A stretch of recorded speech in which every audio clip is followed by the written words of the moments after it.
እንግዲህ ዳቢሎስ ምን ትበላ ዳቢሎስ ምን ትበላ ትንሽ ትልቁ ሄደላ ሊበላ ዳቢሎስ ዳቢሎስ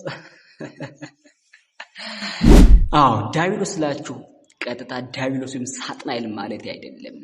የሱ ሪፕሬዘንታቲቭ ኤጀንቶችን ነው እንደዛ እያልኩት ያለሁት። አልበዛም ጎበዝ፣ አልጠነዛም። እኛ ምን እናደርጋችሁ? እየወጣችሁ በየሚዲያው እንድንድንድንድን የምትሉ ምንድን ነው? ሙጥኝ አላችሁብን እኮ።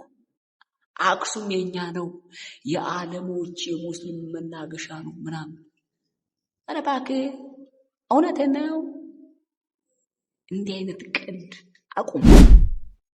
ሃይማኖትን ከሃይማኖት ለማጋጨት፣ ለማፋጨት፣ ለማጣላት፣ ሆድና ጀርባ ለማድረግ፣ ለማጎራበጥ የምትሄዱትን ርቀት አቁሙ። ምንድነው ዓላማችሁ? ምንድነው ግባችሁ?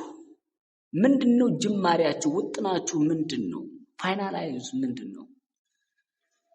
እንዴ ሰው በሰላም መኖር አይችልም እንዴ? ተፈታተናችሁ እኮ። ችግር ካለ በችግር ካለ አመልክት፣ ይፈታላል። ጠይቅ፣ ይሰጣል። የኢትዮጵያ መሬት ላይ ነው ያለው። መሬቷ ተዝቆ አያልቅም። በጣም ሰፊ ነው። ከዚያ ውጭ ግን ከማይገባ ቦታ ላይ ሄደ ሙጥኝ ማለት ይሄ ወይ በሽተኝነት ነው፣ ጤነኝነት አይደለም። ጽንፍ የረገጠ አስተሳሰብ ስለሆነ መቆም አለበት። ደግሞ ራስ እያጠፋ ራስ ትጮሃለህ። የሞይ ልቅሶ መልሶ መላልሶ ተውን እንጂ እንኑርበት። ጋይስ እዛ ጋር አክሱም የኛ ነው የምትል ከምን ተነስተን አክሱም ያንተ የሆነ ነው? ወይስ ልትቅምበት ፈልገህ ነው? ልታጨስበት ፈልገህ ነው ወይ? ልትጠጣበት፣ ልትመረቅንበት፣ ቡና ልታፈላበት ፈልገህ ነው ወይ? ይሄ ጽንፈኞችን እንጂ መደበኛውን ማህበረሰብ አይመለከትም። ስርዓትን ያዝ። እመጣልሃለሁ እምቢ ካልክ እያንዳንድህ ከእግር ጥፍር እስከ ፀጉርህ አውቃለሁ።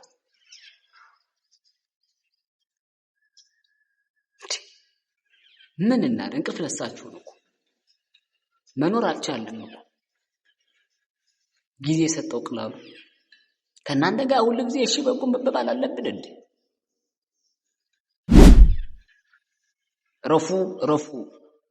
ረፉ አረብ ሀገር የራሳችሁን መናገሻ የሆኑን አካል ማንም ምንም እንዲያደርግባቸው አትፈልጉም አይደል? አክሱም ደግሞ ለኦርቶዶክሳውያን ምዕመን አይናቸው ነው፣ ታሪካቸው፣ ማንነታቸው ነው፣ ሃይማኖታቸው ነው። ብዙ አንድምታ፣ ብዙ ትርጉም አለው። ይሄን እያወቃችሁ ግን የምታጠፉ ለምንድን ነው? ጊዜ ሰጠኝ ነው? ረተው ተማሩ። እንዲህ ሁልጊዜ በታችነት ስሜት አይደብርም? ከቻልክ ታሪክ ስራ፣ ታሪክ አታበላሽ። ካልቻልክ ሰውን ተው። እራሱ ያውቃል መሬት ላይ ያለው። ተግባብቶ ተመካክሮ ይኖር። ምንድነው አንተ እየመጣ ዋይ ዋይ ዋይ የምትል? ፍሬን እኮ ለቀቅን ጎበዝ። ሃይዋይ ሰው እኮ አጣን። ኢትዮጵያዊነት የሚሸተው ለዛ ከኛ ራቀ። እስከ መቼ ነው እንደዚህ ባለ መንገድ የምንሄደው? የምንግባባው እስከ መቼ ነው? ሲያጠፋ ተው በለው። በሙስሊም ውስጥም ሆንክ፣ በዋሃብያም ውስጥም ሆንክ፣ በፕሮቴስታንትም ውስጥ ሆነ፣ በኦርቶዶክስም ውስጥ ሆነ ጥፋተኛ ካለ ጥፋተኛ ማለት ያለብህ ራስህ ነህ። ማንም እንዲቆጣልህ፣ እንዲቆነጥጥልህ፣ መስመር እንዲያዝልህ አትጠብቅ። ካጠፋ አጠፋ ነው። ይሄ እኮ የኔ ሃይማኖት ተከታይ ነው፣ ስለዚህ እደብቀው ልሸሽገው ይገባል ማለት የለም።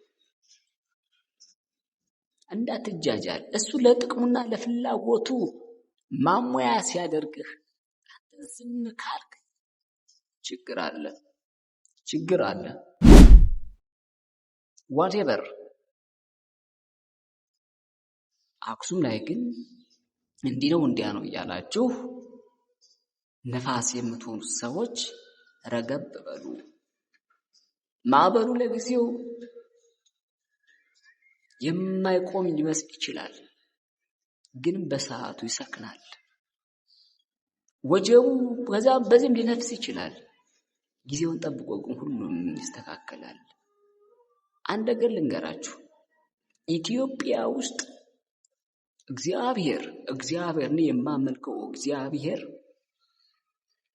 ሰውን ያለ ጻድቅ እንደማይተው ሁሉ ሀገርን እንደዚሁ ወይም ከሀገራት መካከል አንድ ሀገር ለምልክት እንደሚታወቁ ከዚያ መካከል አንዷ ኢትዮጵያ ናት ያስባሉ። ስለዚህ ኢትዮጵያ እንደ ኢትዮጵያዊነቷ እንድትቀጥል ወይም በእግዚአብሔር ፈቃድ ሁሉም እንዲከወን ከፈለጋችሁ ሁላችሁም በየድርሻችሁ ጸልዩ። መጸለይ ያለበት ጸልይ። ሌላም መስራት ያለባችሁ ነገር ካለ ስሩ፣ ኃላፊነታችሁ ተወጡ። ከዚያ ውጭ እኝኝኝኝኝ እያልክ እንደ ሐምሌና እንደ ነሐሴ ዝናብ እዚህ የመጣ ጆሮን አታደንቁረኝ፣ አታግማማ፣ እንኑርበት። እኛ ስራ ነው የምንፈልገው። ተምረን ደነቆርን እኮ ጎበዝ፣ ደነቆርን። እግዚአብሔር ስንቱን ያስባል ሰው ኑሮውን ያስብ። ኧረ ስንቱን በተለይ ታሪካችን ሃይማኖታችን እንዳናውቅ የተደረግን ነው። ስለዚህ መንቃት፣ ማንበብ፣ መጠየቅ ያስፈልጋል። ይህ ዓለም እንደው ጊዜያዊ ነው። ትቧቀሳለህ፣ ትናድዳለህ፣ ትጣላለህ፣ ትፋየታለህ፣ ምናምን ያልፋል። ራስን ግን ጠብቅ። ራስን የምትጠብቀው ታዲያ እንዲህ ካሉ ተኩላዎች ነው። እየተግባባን መሰለኝ። ሀገር የምትድነው ይህ አጭበርባሪ እንዲህ ያለ ወጣት አለ ሀገር የሚያድነው። ቄስ መሆን ሳይገባው ዝም ብሎ በደስደስ በለብ ቄስ ይሆናል። ሙስሊም ጋር እንዲሁ ኡስታዝ መሆን ሳይገባው ዝም ብሎ በለብ ኡስታዝ ይሆናል። ጽንፍ የረገጠ ጽንፈኛ ዋሃቢያ ሆኖ ቁጭ ይላል። ፕሮቴስታንቱም ጋር እንደዚሁ እንደምታዩት ነው። ፓስተር ይሆን አዝሞ ደርሶ መጥቶ ከዚያም መንገድ ያጣብባል፣ ጆሮ ያደነቁራል፣ ታምቡርን ይዘጋል። ይህ ምን ማለት ነው? እንደዚህ አይነቶቹ አይደሉም ሀገር የሚያቀኑት። እንዳትበሉ። ራሳቸው ጮኸው ራሳቸው ናቸው ደግሞ ኦራ ለሀገር ሰው ስርዓትን ያዝ። ስሬስ ከምሬ እንደዚህ ነገር ቀልድ ይቁም። እስከ መቼ ድረስ እንቀጥላለን? ለማንኛውም ዱባይ ምናምን እያላችሁ ለእናንተ ትልቅ ቦታ እንደምትሰጡት ሁሉ ለእኛም አክሱም ምንም እንኳን ድሃ ብንሆንም እንደ ሰው ሊሰማችሁ ይገባል። አይናችን ነው፣ ብሌን ነው አክሱም። አክሱም ጽዮን ለእኛ አይካኒክ ቦልድድ የሆነ ሲምቦላችን ናት፣ በደማቁ የተጻፈ።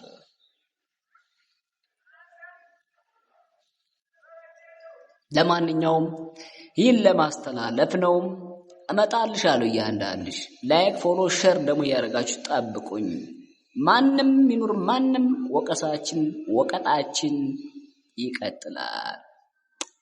ይሜን